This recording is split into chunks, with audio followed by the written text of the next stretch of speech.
Do you answer the door for unsolicited visitors? After this story, you might not.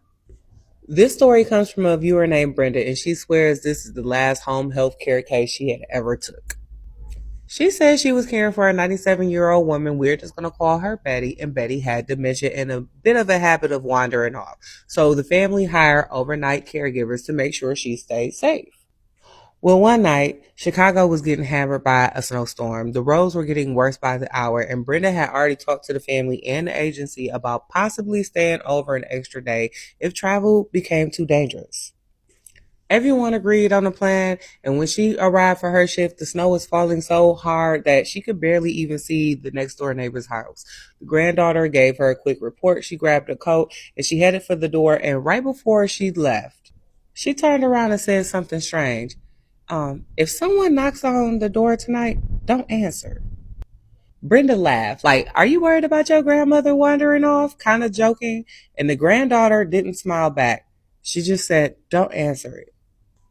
Hey, now come take a listen. I have a story and it's creepy. It is time for a Denise Drew story. Once the granddaughter left, the house suddenly felt a lot bigger and a lot quieter. The night went on as normal, and Brenda helped Miss Betty settle into bed. She sat there, she watched some TV, and she scrolled on her phone. And around midnight, knock, knock, knock. Not a frantic knock, just enough to make her look up. And she checked the clock and she said it was 12:03 a.m. Then she looked out the window and seeing that the snowstorm was getting worse. And she said she wasn't about to answer that door, so she ignored it. But around 1:30 in the morning, Miss Betty woke up needing to use the bathroom. She helped her down the hallway, and that's when it happened again. Bang, bang, bang. The front door was literally rattling. And before Brenda could even react, Miss Betty moved faster than she had ever seen, and she rushed right to that front door. The door swung open, and standing outside were two people, a man and a woman, both dressed too nicely to be in a blizzard. They didn't have on hats, coats, no snow on their shoulders, nothing. It was like they almost didn't walk through the snow. And shout out to Wanda for fueling this story time, and she bought me a coffee. Thanks, boo. The woman smiled. May we come in? Miss Betty answered before Brenda could even speak. Oh, yes, child, come in. Both of y'all, come in. And the second that they crossed that threshold, Miss Brenda said it felt like the air in the room went out of the house. They smiled politely, but something wasn't right. The man turned his head, and for a split second, light reflected off of his eye. Not like a human, more like an animal.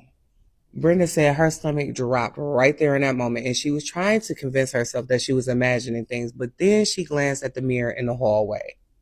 The reflection showed her, Miss Betty, the furniture, and everything except for the visitors. Where their reflection should have been, there was nothing standing there, and Brenda said all of her instincts instantly started screaming.